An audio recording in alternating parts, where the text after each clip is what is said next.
वंश, वैनवार वंश, वैनवार वंश के बारे में आज बात करते हैं। जी।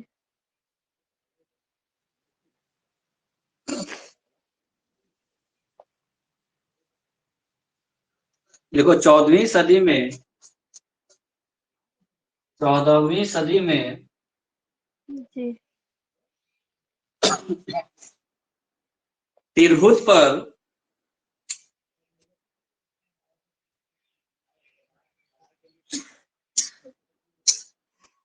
जी।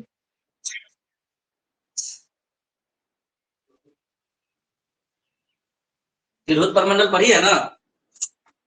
हाँ सर, तिरहुत पढ़े हुए हैं। तो ये तिरहुत एरिया में इसका उदय हुआ था, ठीक है। अच्छा। क्या लिखा हुआ है? 14वीं सदी में तिरहुत परमंडल पर जी। मुसलमानों के एकाधिकार के पश्चात, मुसलमानों के एकाधिकार के पश्चात सर, एक तिरहुत नए प्रमंडल, राजवंश का उदय हुआ था। क्या? तिरहुत प्रमंडल के, परमंडल नहीं लिखना है, परमंडल अभी है, सिर्फ तिरहुत लिखना है। उनको बताया कि उस एरिया का है। अच्छा अच्छा। स्टेटमेंट पढ़ो तब होगा फिर क्लियर। 14वीं सदी में तिरहुत, उसके बाद तिरहुत पर जी। मुसलमानों के एकाधिकार के पश्चात एक नए राजवंश का उदय हुआ था, जिसे वैनवार वंश कहा जाता है, जिसे वैनवार वंश कहा जाता है। तो वैनवार वंश किस एरिया में हुआ? तिरहुत। तिरहुत।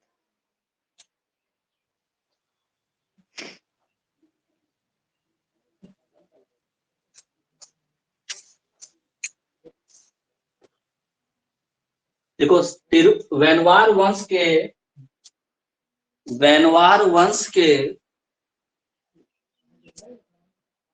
अनेक प्रसिद्ध राजा हुए, वैनवार वंश के अनेक प्रसिद्ध राजा हुए, जिनमें जिनमें महाराजा शिव सिंह,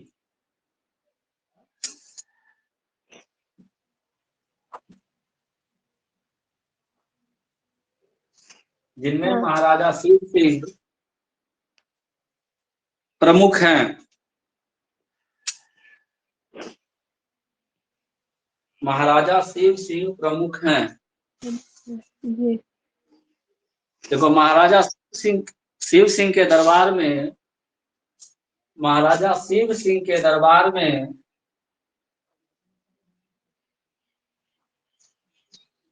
महान कवि, महाराजा शिव सिंह के दरबार में महान कवि, ब्रैकेट में लिखना मैथिली,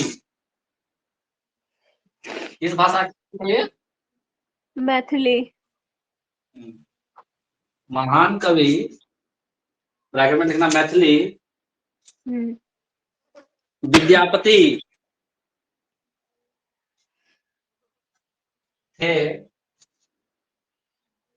विद्यापति थे, जिन्होंने कई काव्यों की रचना की, जिन्होंने कई काव्यों की रचना की। कवि थे ये, ठीक है ना। हाँ। जिन्होंने कई काव्यों की रचना की। हाँ। महाराजा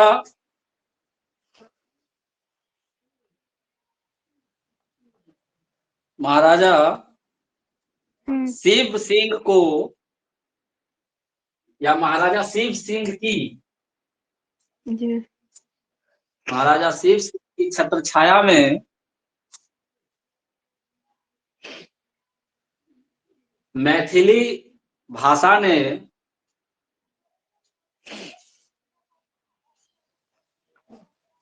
काफी विकास किया।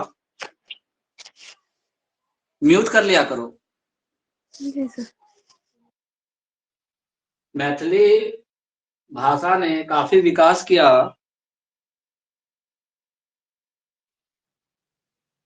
ठीक है, हो गया।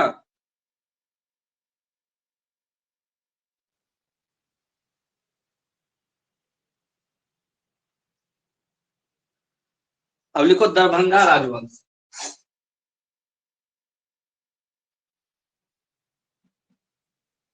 जब पूछना होगा तो अनम्यूट कर लेना। ये भी इंपॉर्टेंट है। यहाँ दो नाम लिखना है, याद रखना है, शिव सिंह और उनके साथ में विद्यापति। दरभंगा राजवंश लिखो। दरभंगा राजवंश की स्थापना, दरभंगा राजवंश की स्थापना महेश ठाकुर ने की थी। दरभंगा राजवंश की स्थापना महेश ठाकुर ने की थी।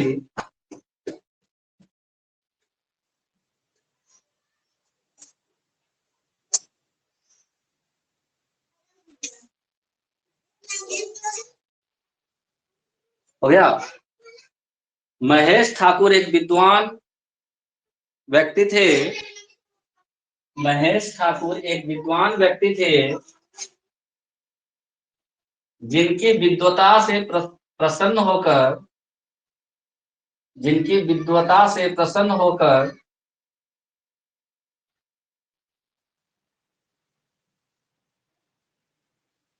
मुगल सम्राट अकबर ने उन्हें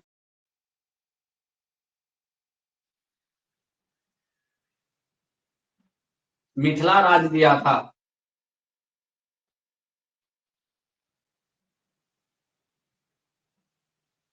अकबर के अधीन था मिथिला। तो उस समय महेश ठाकुर बहुत विद्वान थे। इनके विद्वता से प्रसन्न होकर के अकबर ने बोला था कि मिथिला आप देखिए भाई, मिथिला का राजा आप हैं। ठीक है, पुरस्कार स्वरूप दिया था। मिथिला राज पुरस्कार स्वरूप दिया। पूरा स्टेटमेंट हुआ।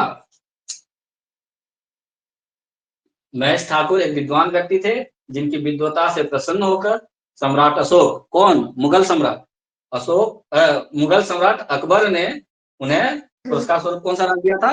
मिथिला राज दिया था। मिथिला राज दिया था। मुगल सम्राट अकबर ने उन्हें प्रसन्न होकर के मिथिला राज पुरस्कार स्वरूप दिया था। एक और स्टेटमेंट लिखो।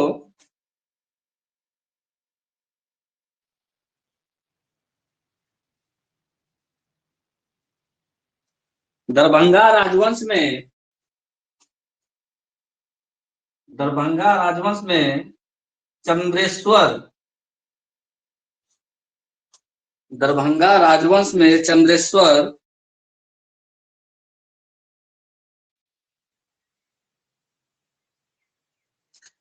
ने,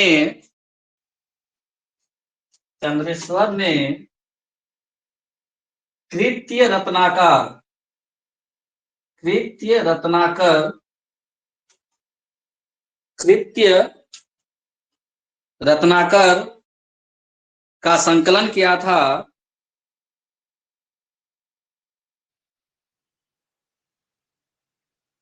कृत्य रत्नाकर का संकलन किया था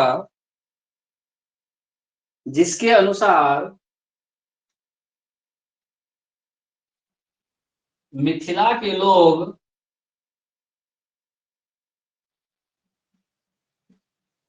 उस समय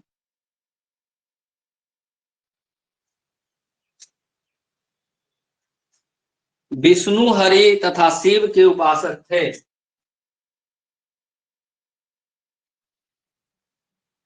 विष्णु, हरि तथा शिव के उपासक थे।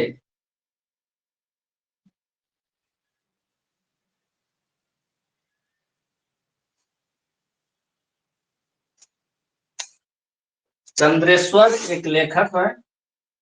इन्होंने एक रचना की थी कृत्य रत्नाकर।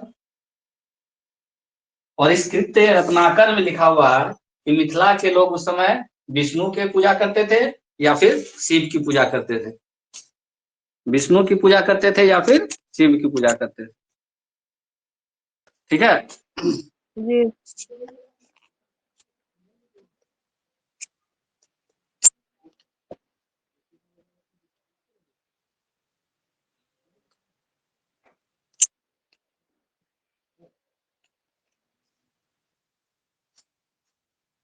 दरभंगा राजवंश हो गया, वेनवार वंश हो गया। अब लिखो चेरो राजवंश। चेरो राजवंश।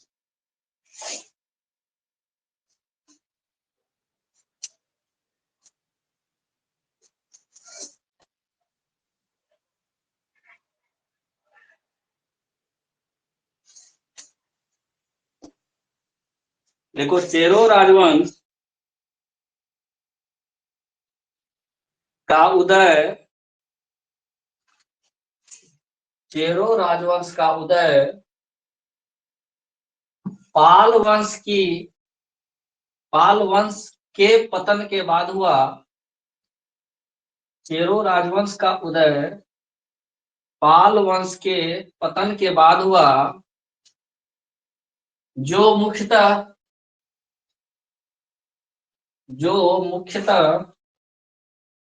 जनजातीय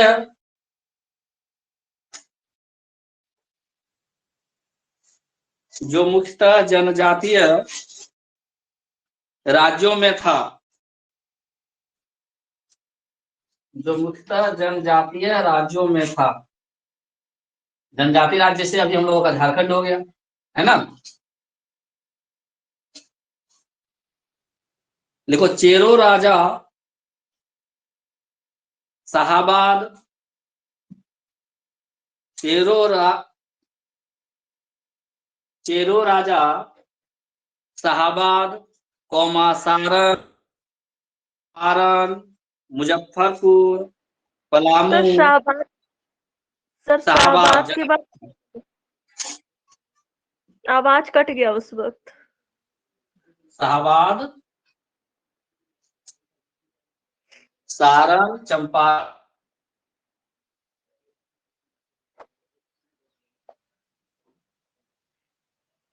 शाहाबाद, सारण, चंपारण, मुजफ्फरपुर, पलामू,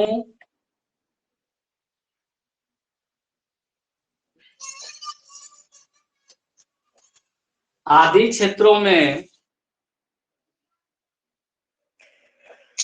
लगभग 300 वर्षों तक शासन किया। लगभग 300 वर्षों तक शासन किया।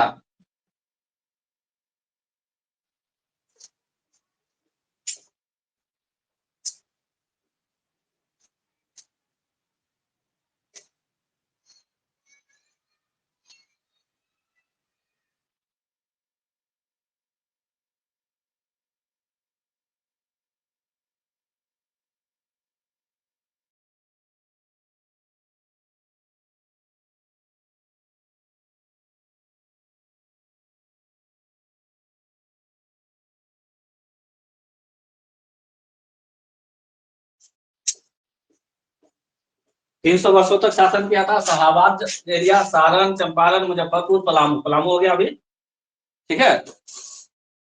नेक्स्ट स्टेटमेंट लिखो, शाहाबाद जिले के चेरो के 4 राज्य थे। शाहाबाद जिले के चेरो के 4 राज्य थे।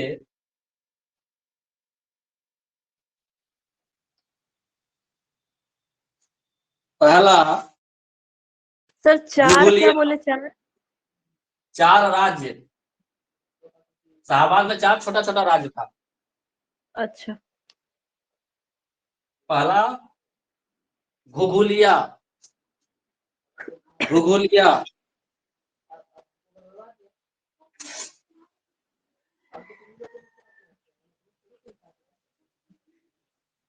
दूसरा भोजपुर, चैनपुर, सासाराम। भोजपुर, तीसरा चैनपुर और चौथा सासाराम। इस तरह से बनाओगे तो याद रहेगा। शाहाबाद जो एक पूरा बड़ा एरिया था, उसको 4 छोटे छोटे राज्यों में विभाजित किया गया। कौन कौन सा? घुघुलिया, भोजपुर, चैनपुर और सासाराम। सासाराम।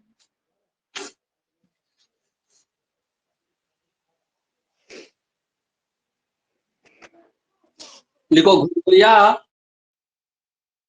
घुघुलिया राज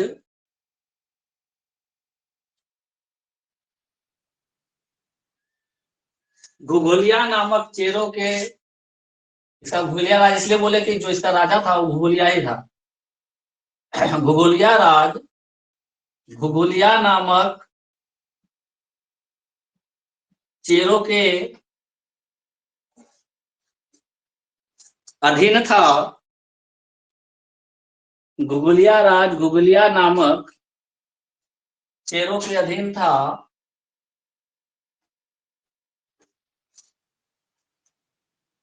जिसका मुख्यालय बिहिया, ये भी इंपॉर्टेंट पॉइंट है, जिसका मुख्यालय बिहिया में था। मतलब बिहिया से वो सारा काम देखता था। जिसका मुख्यालय बिहिया में था। बिहिया लिखा हुआ नहीं दिख रहा है क्या? नहीं। बिहिया, जिसका मुख्यालय बिहिया में था। हो गया। जी। दूसरा राज भोजपुर था, जिसका मुख्यालय डुमरांव से 1 किलोमीटर दूर, जिसका मुख्यालय डुमरांव से 1 किलोमीटर दूर तिरावन में था। तिरावन, यानी यहां से इसका सत्ता चल रहा था, तिरावन से, डुमरांव से दूर था। तीसरा राज चैनपुर, अच्छा यहाँ का राजा का नाम लिख सकते हो, सीताराम राय। तिरावन के राजा का नाम है सीताराम राय। स्टेटमेंट बना लो, यहाँ का राजा सीताराम राय थे। यहाँ के राजा सीताराम राय थे। घुघुलिया यहाँ का राजा हुआ, सीताराम भोजपुर वाला जगह का राजा हुआ। अब चैनपुर का लिख सकते हो। देखो चैनपुर का मुख्यालय चैनपुर में ही था। चैनपुर का मुख्यालय चैनपुर में ही था, जो सलाबा हिम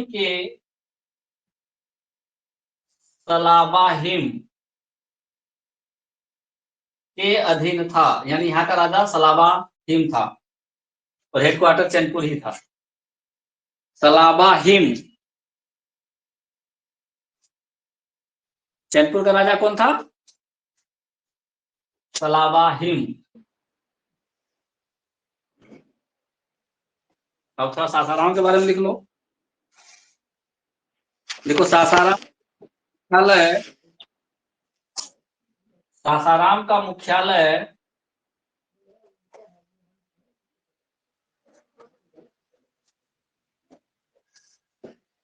देव मार्कंडे देव मार्कंडे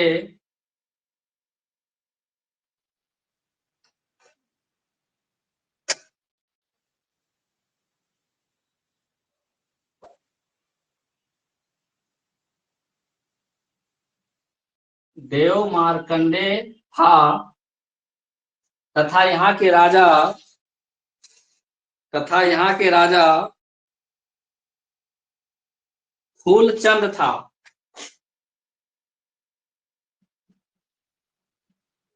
फूलचंद,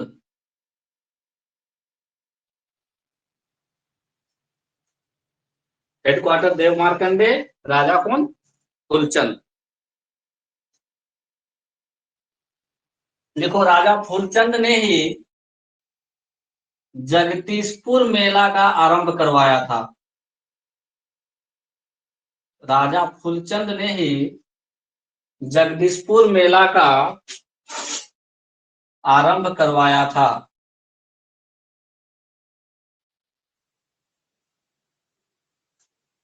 राजा फूलचंद ने ही जगदीशपुर मेला का आरंभ करवाया था।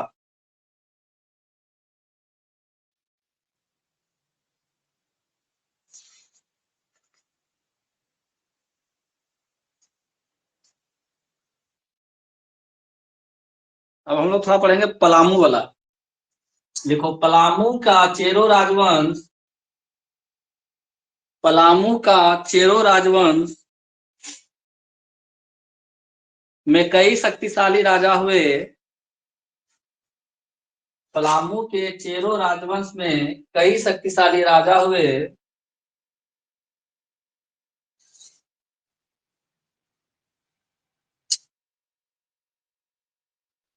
जिनमें सबसे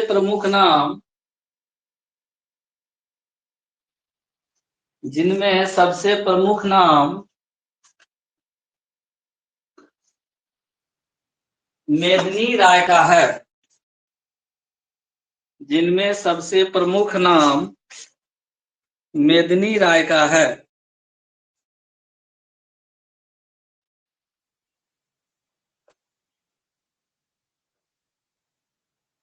परंतु पलामू के चेरो राजवंश की स्थापना का श्रेय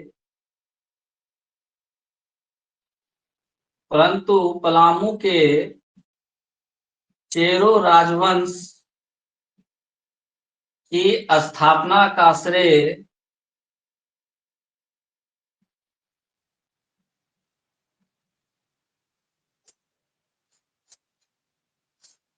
भगवत राय को जाता है।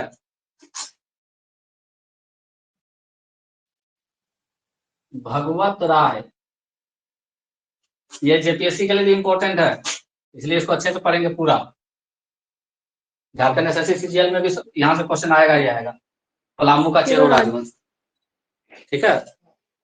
हाँ। पलामू चेरो राजवंश की स्थापना किसने की? भगवत राय ने। भगवत राय। लिखो लिखो लिखो, पलामू के चेरो राजवंश के निम्नलिखित राजा हुए या शासक हुए। पलामू के चेरो राजवंश के निम्नलिखित राजा हुए। सबसे पहला नाम भगवत राय का। भगवत राय, झारखंड का जेल वाला फॉर्म में भी ये इंपॉर्टेंट है।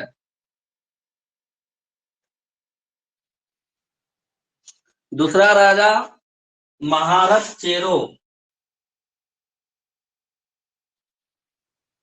महारथ चेरो। भगवत राय के बारे में बस इतना याद रखना कि ये संस्थापक थे, स्थापना इन्होंने किया था, ठीक है। दूसरा नाम क्या है? महारथ चेरो। महारथ चेरो जी। महारथ चेरो के शासनकाल में क्या हुआ, थोड़ा लिख लो इसका। देखो, महारथ चेरो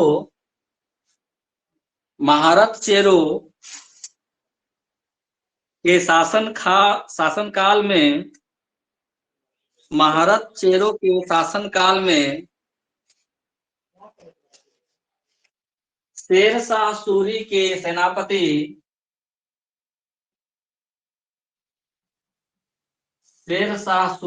सेनापति खवास खां ने चेरो पर आक्रमण किया था। खवास खां ने चेरो पर आक्रमण किया था तथा उन्हें पराजित कर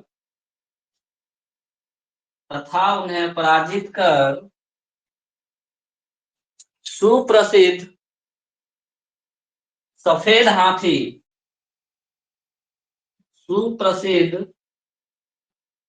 सफेद हाथी श्याम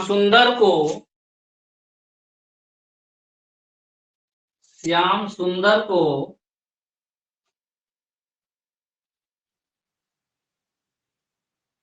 अपने साथ ले गया था।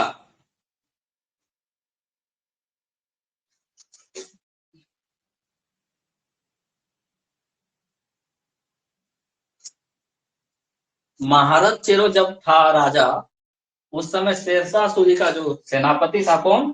खवास खां। वो आक्रमण करता है।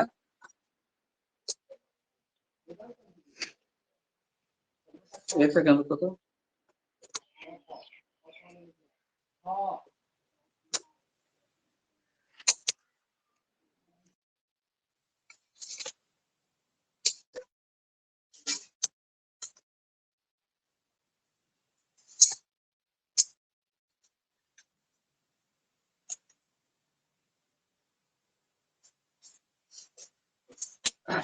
महारथ चेरो जब राजा था पलामू का, तो शेरशाह सूरी का जो सेनापति था, क्या नाम था उसका, खवास खां, खबा वो चेरो राज्य पर आक्रमण करता है और जो महारथ चेरो था उसको पराजित करके, इसका जो सब सुप्रसिद्ध सफेद हाथी था, बहुत प्रसिद्ध था उस समय का सुप्रसिद्ध सफेद हाथी जो था, उसका क्या नाम था सुप्रसिद्ध सफेद हाथी का, श्याम सुंदर।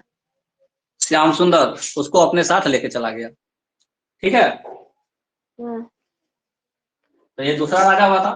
तीसरा राजा लिखो, अनंत राय। अनंत राय,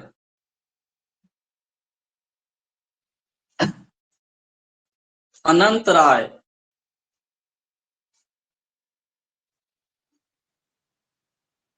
लिखो अनंत राय के शासनकाल में,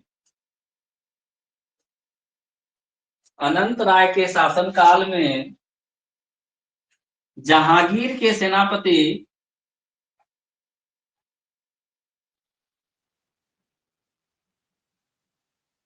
जहांगीर के सेनापति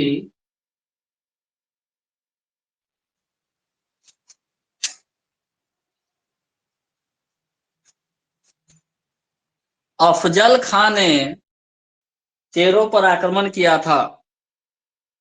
जहांगीर के सेनापति अफजल खां ने चेरों पर आक्रमण किया था।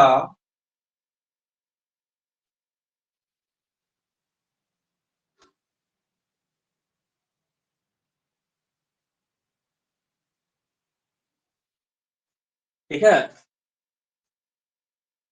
हो गया, छूटा क्या? नहीं सर। चौथा राजा लिखो, सहबल राय। सहबल राय। अच्छा, एक चीज और लिख ले लो यहाँ पे, शेरशाह सूरी जहां लिखी है ना ऊपर में, शेरशाह सूरी लिखी है ना एक जगह यहाँ, हाँ सर। हाँ हाँ हाँ। शेरशाह सूरी को जीटी रोड बनाने के लिए जाना जाता है। जीटी रोड समझती है किसको बोलते हैं? ग्रैंड हाँ sir. Trunk road. Grand trunk road, road. Sher Shah Suri ने ही निर्माण करवाया था जीटी रोड का सबसे पहले। ठीक है, अच्छा। जी। GT grand trunk road. चौथा राजा लिख लो, सहबल राय। सहबल राय।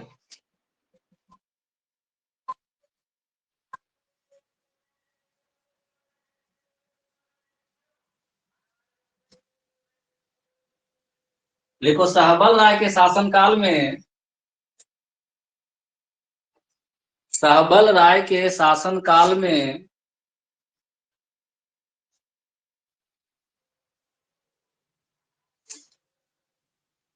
चेरो राज्य में, चेरो राज्य में सड़क ए आजम, सड़क ए आजम, जिसको हम लोग बड़ा। वर्तमान में बोलते हैं जीटी रोड, वर्तमान में जीटी रोड का हजारीबाग से चौपारण तक विस्तार हुआ। हजारीबाग से चौपारण तक विस्तार हुआ।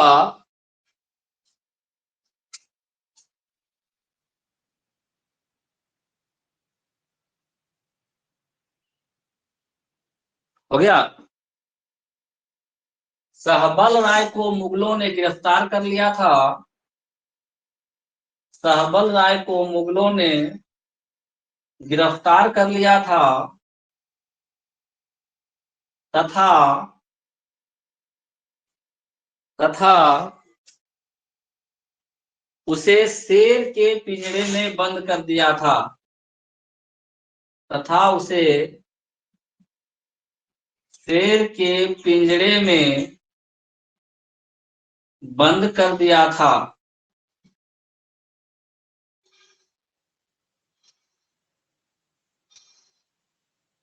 जहां उसकी दर्दनाक मृत्यु हो गई। जहां उसकी दर्दनाक मृत्यु हुई या हो गई, कुछ भी लिखता है।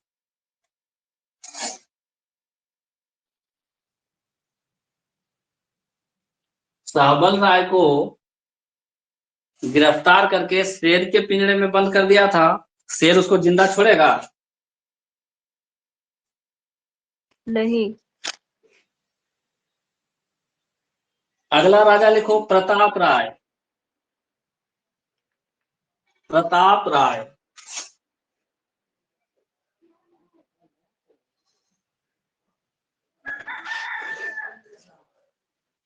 सुबह हो गया फिर उसका। हाँ प्रताप सर।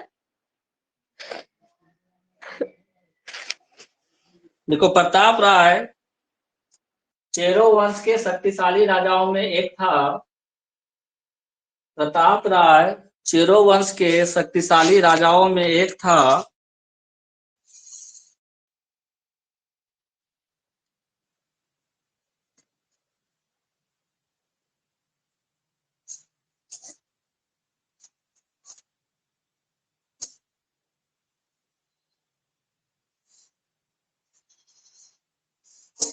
प्रताप राय शाहजहां के समकालीन था। प्रताप राय शाहजहां के समकालीन था। यह क्वेश्चन आता है, प्रताप राय किसके समकालीन था? प्रताप राय शाहजहां के समकालीन था।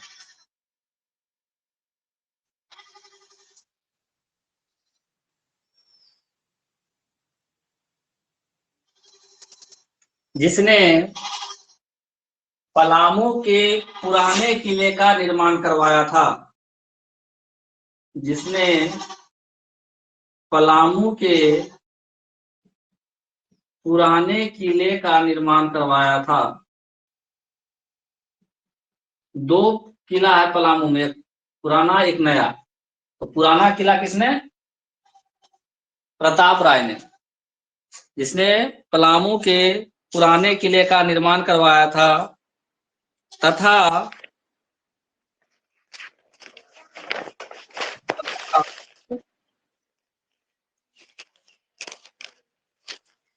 तथा शाइस्ता खां से पराजित होने के बाद तथा शाइस्ता खां से पराजित होने के बाद प्रताप राय ने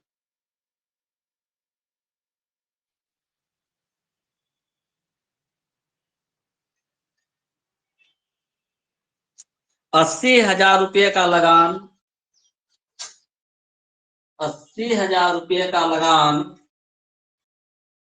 मुगलों को दिया। हारा तब दिया। शाइस्ता खां से पराजित होने के बाद 80,000 रुपये का लगान मुगलों को दिया।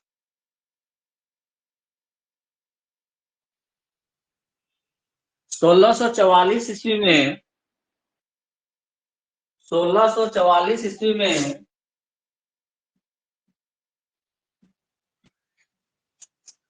प्रताप राय ने मुगलों के साथ संधि कर ली। 1644 ईस्वी में प्रताप राय ने मुगलों के साथ संधि कर ली तथा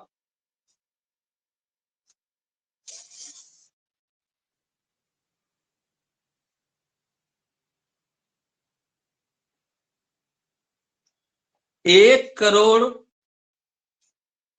वार्षिक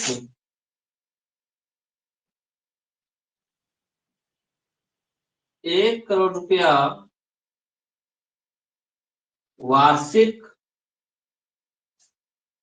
कर, टैक्स कर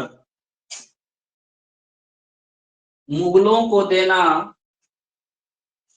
प्रताप राय ने स्वीकार किया। 1 करोड़ वार्षिक कर प्रताप राय ने मुगलों को देना स्वीकार किया तथा मुगल उसे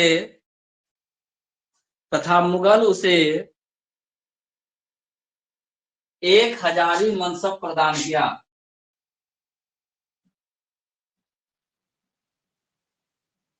मनसब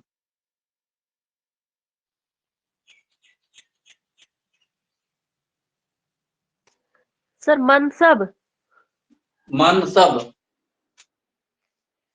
प्रदान किया।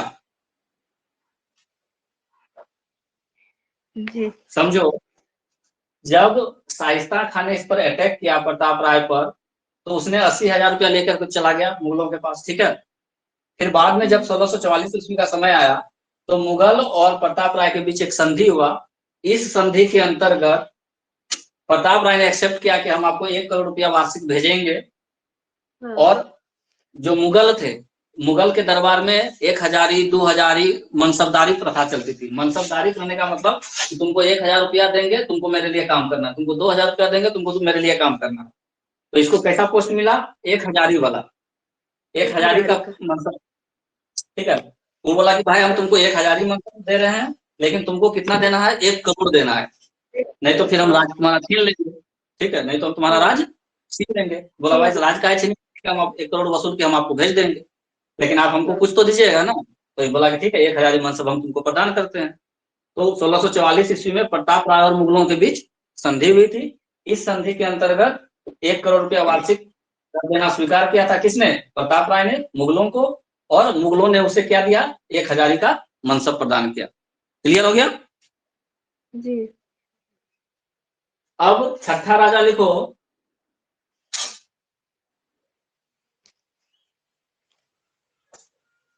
तेज राय। इतना दूर देख रहा है कि नहीं? बहुत दिख रहा है कि नहीं? हाँ। तेज राय दिखावा दिख रहा है ठीक से? हाँ सर मेरे आंख में प्रॉब्लम है, इसलिए हमको दिक्कत होता है, और कोई दिक्कत नहीं है। बोर्ड नहीं दिख अभी रहा दिख रहा है। है, अब दिख रहा है ना? हाँ हाँ। ठीक है, देखो तेज राय शाहजहां के समकालीन था। तेज राय शाहजहां के समकालीन था, यानी प्रताप राय ज्यादा दिन नहीं रहा तो तेज राय बना। वो उस समय भी शाहजहां ही राजा था। तेज राय शाहजहां के समकालीन था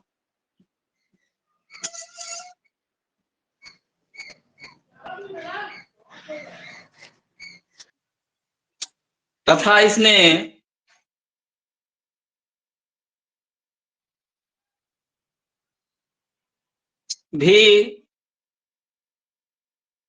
इसने भी खवास नहीं, क्या नाम था उसका?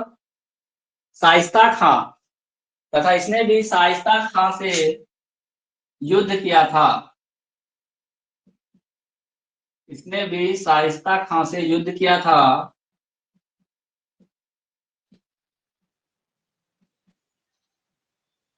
तथा पराजित हुआ था। शाइस्ता खां से युद्ध किया था तथा पराजित हुआ था। यानी प्रताप राय और तेज राय दोनों शाहजहां के समकालीन था। दोनों को शाइस्ता खां से मुकाबला करना पड़ा और दोनों को हारना पड़ा, ठीक है। हाँ। अब अभी जो लिखवाए थे मेदिनी राय, ये सबसे इंपॉर्टेंट राजा हुआ यहाँ का। तो 7वां राजा मेदिनी राय। मेदिनी राय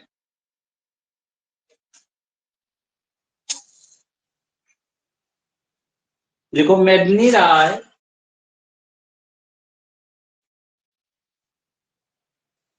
पलामू के चेरो वंश का सबसे महानतम शासक साबित हुआ। सबसे महानतम शासक साबित हुआ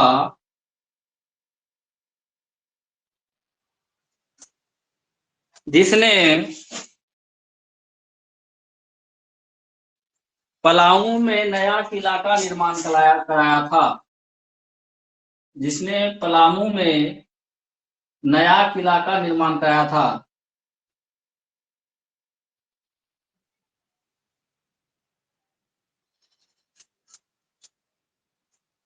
हो गया। देखो मेदिनी राय औरंगजेब के समकालीन था। मेदिनी राय औरंगजेब के समकालीन था तथा इसका शासनकाल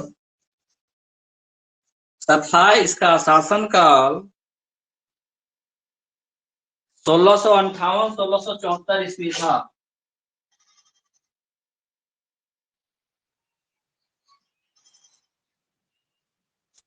1658-1674 ईस्वी था।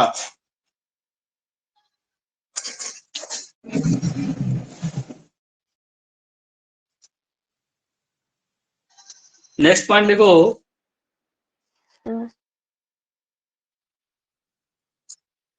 मेदिनी राय के शासनकाल को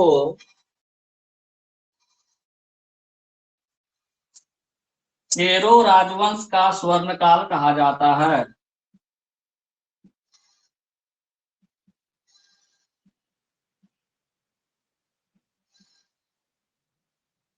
ये इंपॉर्टेंट पॉइंट। मेदिनी राय के शासनकाल को चेरो राजवंश का स्वर्णकाल कहा जाता है।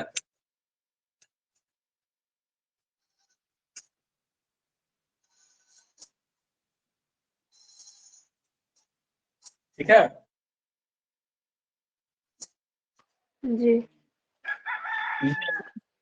मेदिनी राय को न्यासी राजा के नाम से भी जाना जाता है। मेदिनी राय को न्यासी राजा के नाम से भी जाना जाता है।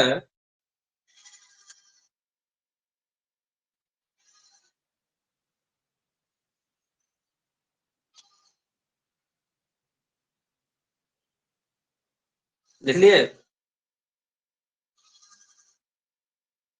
हाँ सर। देखो मेदिनी राय ने नागवंशी मेदिनी राय ने नागवंशी राजा रघुनाथ शाह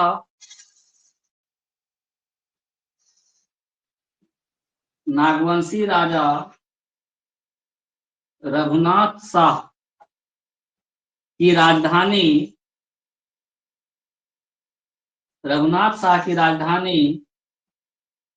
दोईसा पर आक्रमण किया था।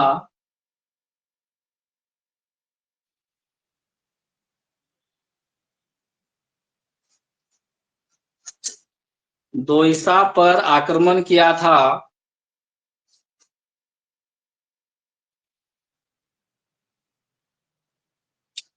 तथा नवरत्नगढ़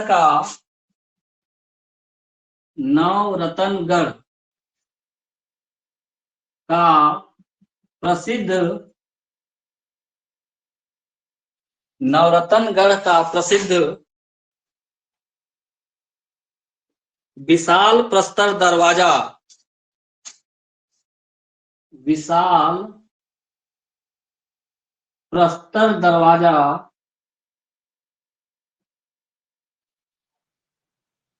उखाड़कर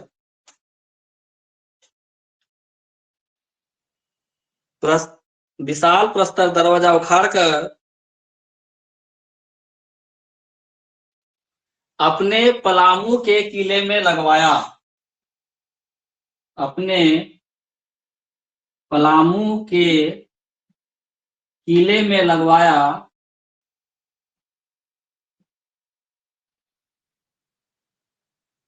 इसलिए इस दरवाजा को नागपुर दरवाजा भी कहा जाता है, क्योंकि नागपुर से लाया था। इसलिए इस दरवाजा को नागपुर दरवाजा भी कहा जाता है। क्या हुआ, जब मेदिनी राय ने नया पलामू का किला बनाया, उसके कुछ समय के बाद ही उसने नवरत्नगढ़ पर आक्रमण किया था। ठीक है, मतलब नागवंशी राजा जो था रघुनाथ शाह, उसके दोईसा पर आक्रमण किया था। और वहां पर नवरत्नगढ़ का एक जगह है, उसमें एक विशाल प्रस्तर दरवाजा था, विशाल प्रस्तर हाँ, दरवाजा था। उस दरवाजा। दरवाजा को उखाड़ लिया और ले आया कहाँ, पलामू, और अपना जो किला पलाम। बनाया था उसमें ले के लगवा दिया। तो इस पलामू किला में कहाँ का दरवाजा लगा हुआ है भाई, तो नवरत्नगढ़ का दरवाजा नागपुर। तो लगा हुआ है। हाँ, तो इसलिए उसको नागपुर दरवाजा नागपुर भी बोले। दरवाजा। हाँ, हाँ। नवरत्नगढ़ नागपुर, नागपुर के ही अंतर्गत आता है। नागवंशी राजा का था, इसलिए नागपुर दरवाजा उसको बोलेंगे। ठीक है, हाँ। जगह का नाम था नवरत्नगढ़। तो मेदिनी राय ने ये काम किया। और क्या किया मेदिनी राय ने, देखो, मेदिनी राय के शासनकाल में, मेदिनी राय के शासनकाल में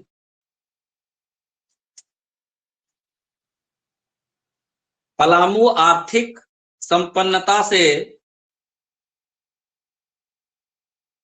मेदिनी राय के शासनकाल में पलामू आर्थिक संपन्नता से भर गया था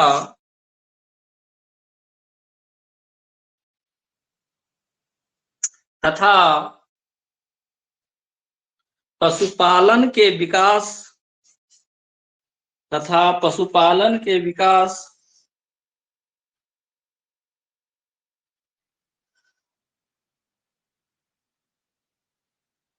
के कारण, पशुपालन के विकास के कारण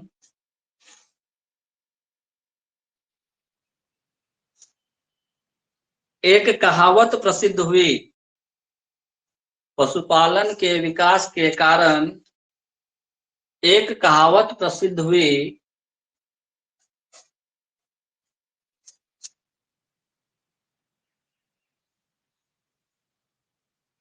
और ये इंपॉर्टेंट है कहावत, धनी धनी,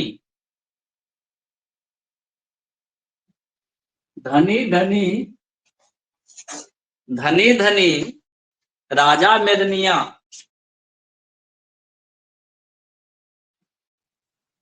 धनी धनी राजा मेदनिया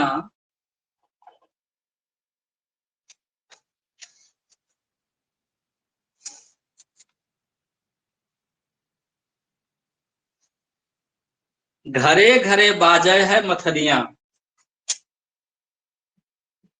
घरे घरे बाजय है मथनिया। किसके शासनकाल में ये प्रसिद्ध हुआ था, मेदिनी राय। देखो दिख रहा है ना, धनी जी धनी सर। राजा मेदनिया, घरे घरे बाजय मथनिया। जी। क्यों, क्योंकि इसके शासनकाल में पशुपालन में भी बहुत अच्छा विकास हुआ था। स्वर्णकाल कहा अच्छा। जाता है, स्वर्णकाल कहा जाता है। नया क्या बनाया, पलामू का किला बनाया। औरंगजेब के समकालीन था। दोईसा पर आक्रमण किया, नवरत्नगढ़ से विशाल प्रस्तर का दरवाजा उखाड़ा, ला करके पलामू के किला में लगवा दिया। नेक्स्ट पॉइंट जी। लिखो, मेदिनी राय को 1660 ईस्वी में, मेदिनी राय को 1660 ईस्वी में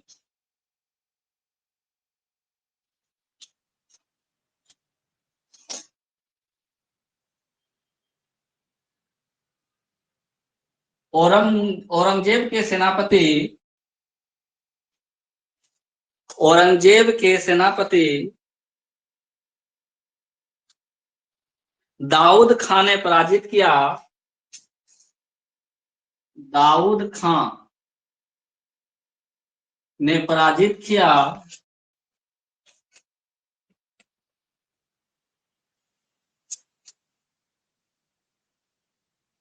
जिसके बाद, जिसके बाद मेदिनी राय सुरगुजा भाग गए।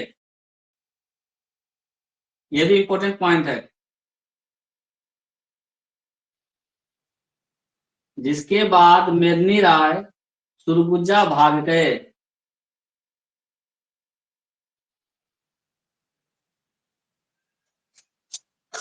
1660 में औरंगजेब का सेनापति दाऊद खान ने क्या किया, मेदिनी राय पर आक्रमण किया।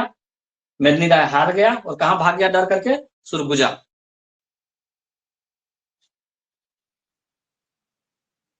ठीक है।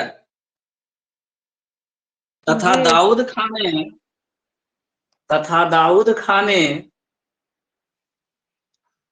पलामू के दोनों किलों पर कब्जा कर लिया। दाऊद खान ने पलामू के दोनों किलों पर कब्जा कर लिया।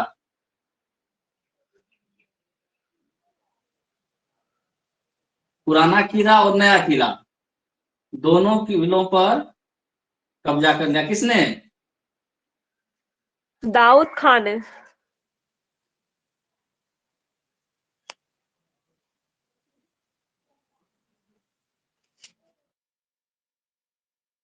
आगे लिखो।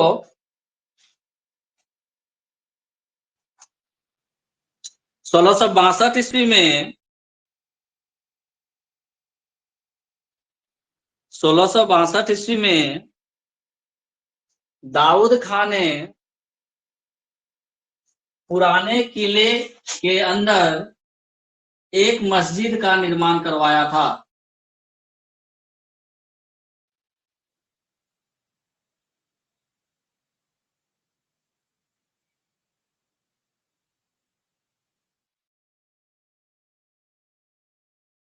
सोलह सौ साठ में हराया था, दोनों किलों पर कब्जा किया। 2 साल के बाद 1662 ईस्वी में क्या करता है दाऊद खान, एक मस्जिद बनवा देता है। कहाँ? पलामू का जो पुराना किला है उसमें। किला में। हाँ। नेक्स्ट पॉइंट लिखो। मेदिनी राय पर मुगलों ने व्यापक दबाव बनाया। मेदिनी राय पर मुगलों ने व्यापक दबाव बनाया, परंतु मेदिनी राय ने इस्लाम धर्म स्वीकार करने से इनकार कर दिया। परंतु मेदिनी राय ने इस्लाम धर्म स्वीकार करने से इनकार कर दिया।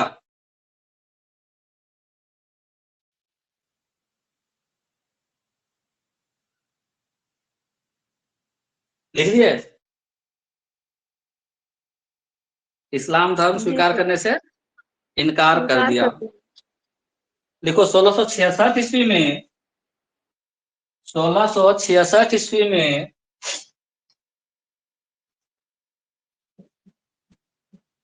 जब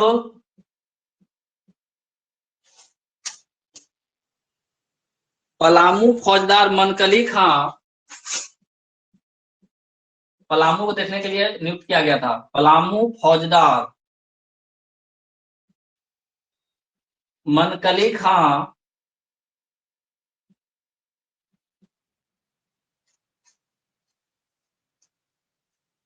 वापस लौट गया,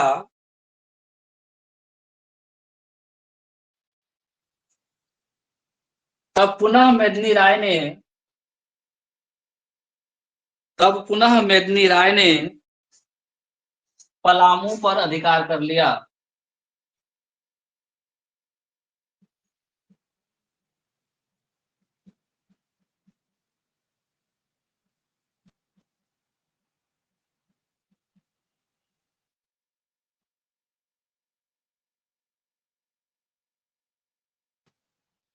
देख लिए?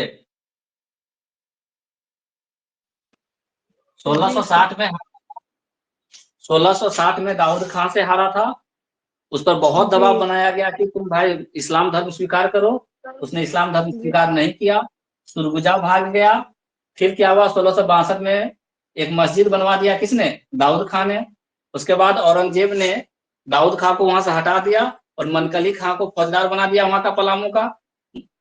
ठीक है। कुछ समय रहा यहाँ मनकली खां और 1666 में मनकली खां वापस चला गया। जैसे ही मनकली खां यहाँ से वापस निकला, मेदिनी राय ने क्या किया, पुनः पलामू पर अपना अधिकार कर लिया। पुनः मनकली खां के जाने के बाद पलामू पर अधिकार किसने किया? मेदिनी राय ने किया। राय। ठीक है।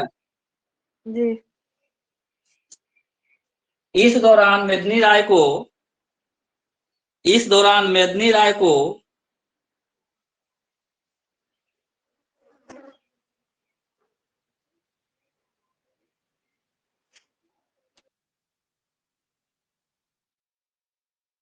कुंडा के राजा चुन राय को, कुंडा के राजा, ये भी इंपॉर्टेंट पॉइंट है, कुंडा के राजा चुन राय को मारना पड़ा, मारना पड़ा क्योंकि उसने, क्योंकि उसने इस्लाम धर्म स्वीकार कर लिया था।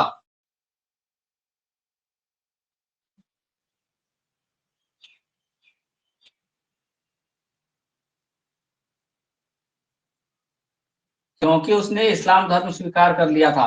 इस पर जब लोग मुगलों ने दबाव बनाया तो जो कुंडा का राजा था कौन, चुन राय, चुन राय पर जब दबाव बना मुगलों का तो उसने इस्लाम धर्म स्वीकार कर लिया था, लेकिन जो अपने मेघली राय थे उन्होंने इस्लाम धर्म स्वीकार नहीं किया था।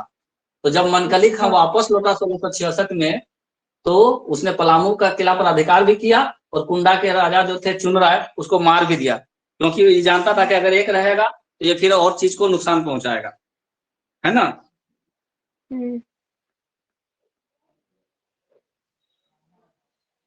तो आगे कल करेंगे। कहानी एक बार रिपीट कर देते हैं पूरा। क्या क्या पढ़े फर्स्ट में हम लोग आज?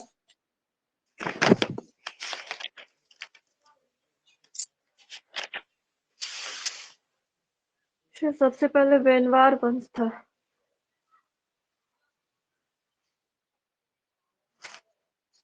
वेनवार वंश, वेनवार वंश की स्थापना 14वीं शताब्दी में हुई थी। कहाँ? तिरहुत में। वेनवार वंश की स्थापना कहाँ हुई थी 14वीं शताब्दी में? तिरहुत में, तिरहुत में हुई थी। इसकी स्थापना के बाद जो इसका सबसे प्रसिद्ध शासक था उसका क्या नाम था?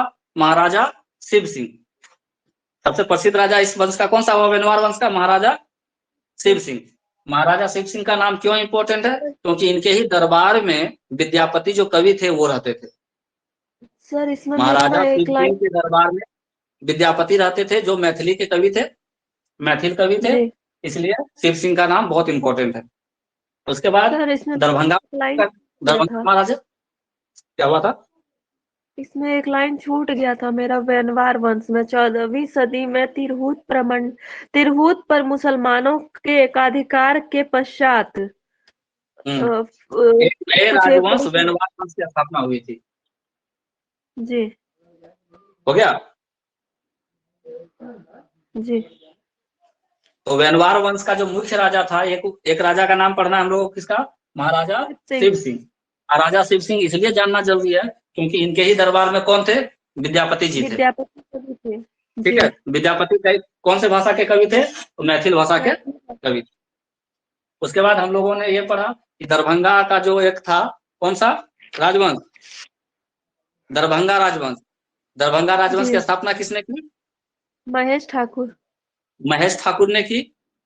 महेश ठाकुर के बारे में कहा जाता है कि जो मुगल सम्राट अकबर उस समय थे उन्होंने महेश ठाकुर के विद्वता से प्रसन्न होकर उनको दरभंगा राज दिया था, अदरवाइज वो मुगलों के कब्जा में होता। ठीक है, तो उसके विद्वता से प्रसन्न होकर महेश ठाकुर को दरभंगा राज दिया गया था। ठीक है, दरभंगा राजवंश में एक कवि का नाम आता है, क्या नाम है लेखक का नाम? चंद्रेश्वर जी। चंद्रेश्वर ने बहुत सारी चीजों का संकलन किया था, जिसमें से एक मुख्य क्या है? कृत्य रत्नाकर। कृत्य रत्नाकर। तो कृत्य रत्नाकर में क्या लिखा गया है कि मिथिला के लोग उस समय या तो भगवान विष्णु को पूजते थे, भगवान विष्णु को पूजते थे या फिर भगवान शिव को पूजते थे, यानी वो शिव के उपासक थे या फिर विष्णु हरि के उपासक थे। ठीक है, उसके बाद क्या पढ़े? चेरो राजवंश। चेरो राजवंश। चेरो राजवंश कब उदय हुआ? जब पाल वंश का पतन हुआ। जब पाल वंश का पतन हुआ तो जो जनजातीय क्षेत्र था उसमें चेरो राजवंश का उदय हुआ। कौन कौन सा क्षेत्र हम लोग पढ़े? पलामू पढ़े, मुजफ्फरपुर पढ़े, तिरहुत पढ़े, और कौन सा था?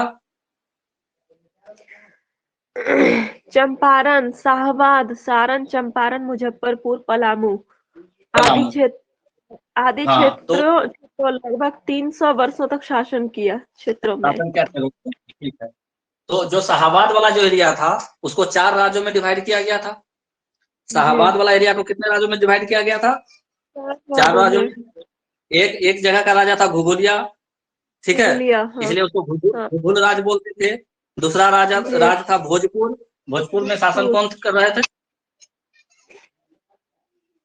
सिर भोज मुख्यालय सीताराम भोजपुर के राय। राजा, हाँ? सीताराम राय। सीताराम राय। तीसरा राजा कौन था? तीसरा राज कौन था? चैनपुर। चैनपुर, हेडक्वार्टर भी चैनपुर। इसका राजा कौन था? सलावहीन खां। हाँ, वहीम। खान नहीं लिखाए होंगे, हाँ सिर्फ वहीम सलाबाहिम। जी। खान नहीं होगा, सलाबाहिम।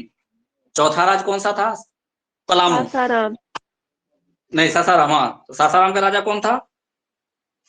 देव मार्कंडे मुख्यालय था और राजा फूलचंद था। देव मार्कंडे उसका हेडक्वार्टर था। राजा कौन था? फूलचंद था। ठीक है। फूलचंद का को क्यों जाना जाता है? एक और नाम किस वजह से जाना जाता है फूलचंद को? जगदीशपुर मेला का उसने शुभारंभ करवाया था। हाँ, शुभारंभ करवाया। जगदीशपुर मेला का शुभारंभ करवाया था, यानी जगदीशपुर मेला उसी के काम में लगा। उसके बाद हम लोग आ जी। गए डायरेक्ट कहाँ? चेरो राजवंश। चेरो राजवंश भी कहाँ का? तो पलामू का। पलामू का जो चेरो राजवंश है, उसका जो स्थापना किया था उसका नाम था भगवत राय। कौन थे संस्थापक? भगवत भगवत राय। राय। ठीक है। इसका सबसे महान शासक कौन था? मेदिनी राय। इसका सबसे महान शासक कौन था?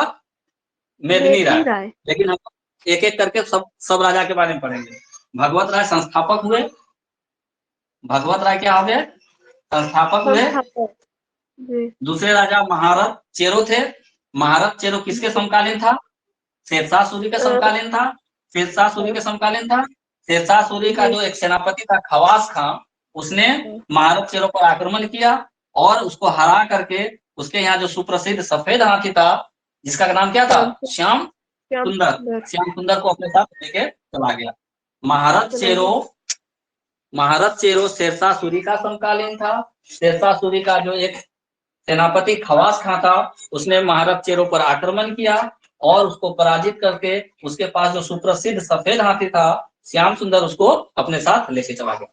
तीसरा राजा हुए चेरो वंश का अनंत राय। अनंत राय किसके समकालीन था? जहांगीर के समकालीन था। और जहांगीर के जी। जो सेनापति अफजल खां थे, हाँ हाँ। उसने इस पर आक्रमण किया था। ठीक है। क्या था जी। चौथा राजा हुए जो कौन सा? सहबल राय। सहबल राय। सहबल यहाँ पर है। चौथा जी। राजा कौन? सहबल राय। सहबल राय के शासनकाल में जीटी रोड को हम लोग सड़क ए आजम के नाम से जानते थे। सहबल राय के शासनकाल में जो जीटी रोड है उसको हम लोग किस नाम से जानते थे? सड़क ए सड़क आजम के नाम से जानते थे। और इस जीटी रोड का विस्तार हुआ था हजारीबाग से लेकर के चौपारण तक। ठीक है। जी देता। सहबल राय के लिए सबसे प्रसिद्ध चीज ये है कि इसको जो है मुगल जो सम्राट उस समय थे, उसने इसको बंदी बना करके शेर के पिंजरे में बंद करवा दिया था। किसके पिंजरे में? शेर के पिंजरे में बंद करवा दिया था, जहां उसकी दर्दनाक मौत हुई थी। सहबल राय शेर के पिंजरे में बंद करके जिसकी मृत्यु हुई थी, उसका कौन सा राजा था? ये ऑप्शन में अगर आएगा, याद नहीं रहे तो याद रखना। सबसे ज्यादा बल किसने सहा? सहबल। तो शेर का बल सहबल। किसने सहा? सहबल ने सहा। सहबल। शेर का बल किसने सहा था? सहबल ने सहा था। सहबल। शेर का बल किसने सहा?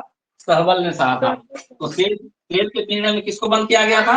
सहबल राय को बंद किया गया था। ठीक है। जिसकी दर्दनाक मृत्यु हो गई थी जी। हाँ। उसके बाद प्रताप राय। प्रताप राय जो था वो शाहजहां के समकालीन था। और प्रताप राय ने ही पलामू में पुराना किला का निर्माण करवाया था। ये इंपॉर्टेंट है कि पुराना किला, प से पुराना, प से प्रताप राय, याद रखना है। प से पुराना, प से पलामू और प से प्रताप राय। पलामू के पुराने किले का निर्माण प्रताप राय ने करवाया था। प प प जी। ये शाहजहां। पलामू पुराने किले का निर्माण प्रताप राय ने करवाया था। ठीक है। और नया किला का जी। निर्माण कितना? मेदिनी ने। मेदिनी ने। वो आएंगे जब मेदिनी के पास आएंगे तब। तो पुराना किला प्रताप राय, कंफ्यूजन नहीं करना है। ठीक है। जी। प्रताप राय के बाद राजा बना तेज राय। प्रताप राय के बाद हाँ। राजा कौन? तेज राय। तेज राय। तेज हाँ राय भी शाहजहां। शाहजहां के ही था।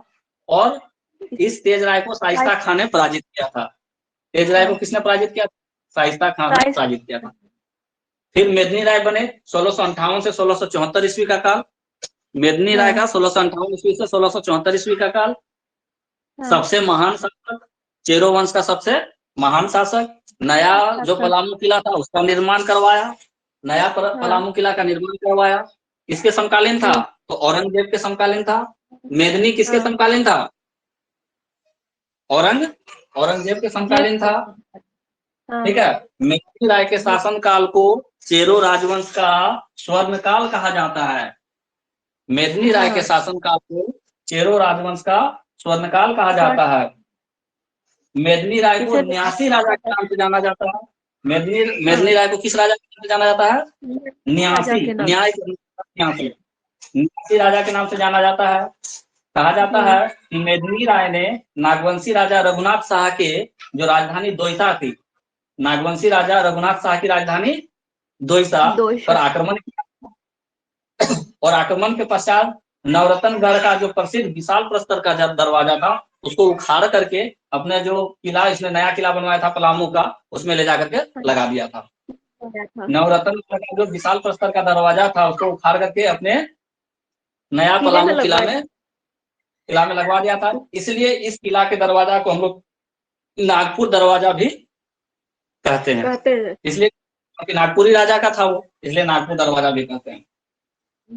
मेदिनी राय के शासन काल में जो पशु का जो है बहुत ज्यादा विकास हुआ और उस समय एक कहावत प्रसिद्ध हो गया था, धनी धनी राजा मेदनिया, घरे घरे बाजा है बजनिया।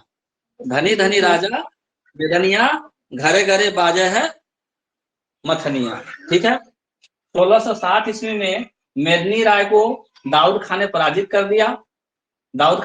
कर दिया और पलामू का जो दोनों किला था उस पर कब्जा कर लिया। डर से मेदिनी राय कहाँ भाग गया? सुरगुजा भाग गया। मेदिनी राय पर बहुत दबाव डाला गया कि तुम मुसलमान का जो इस्लाम धर्म है वो तुम स्वीकार कर लो, हम तुमको छोड़ देंगे, लेकिन मेदिनी राय ने नहीं बताया, उसने स्वीकार करना, इस्लाम धर्म स्वीकार नहीं किया।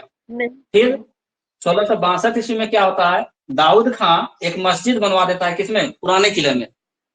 दाऊद खां एक मस्जिद बनवा देता है पुराने किले में। फिर क्या होता है कि जो मुगल साम्राज्य है उसने दाऊद खां को दूसरी जगह भेज दिया और एक नया फौजदार नियुक्त कर दिया वहां के लिए, जिसका नाम था मनकली खां। नया फौजदार कौन था? मनकली खां। मनकली खां 1666 ईस्वी में वापस लौट जाता है। मनकली खां 1666 ईस्वी में पलामू छोड़ करके वापस लौट जाता है, जिसका पता लगते ही तुरंत फिर मेदिनी राय ने पूरे पलामू के किले पे अधिकार कर लिया। इस बीच क्या हुआ कि कुंडा के एक राजा थे चुनराय। कुंडा के राजा कौन थे? चुनराय। चुनराय ने इस्लाम धर्म स्वीकार कर लिया था दबाव में आकर के। इस वजह से जो चेरो के जो राजा लोग थे उन्होंने क्या किया, इसको चुनराय को मार दिया। ठीक है, ताकि यहाँ पे इस्लाम धर्म नहीं रहे, चुनराय को मार दिया। फिर 1644 ईस्वी में कहानी तो बता ही चुके हैं पहले ही। ठीक है, तो ये हो गया मेदिनी राय का काम खत्म। तो कल हम लोग आगे करेंगे। ठीक है, कुछ छूटा क्या? नहीं, सब पूरा हो गया ना? हाँ।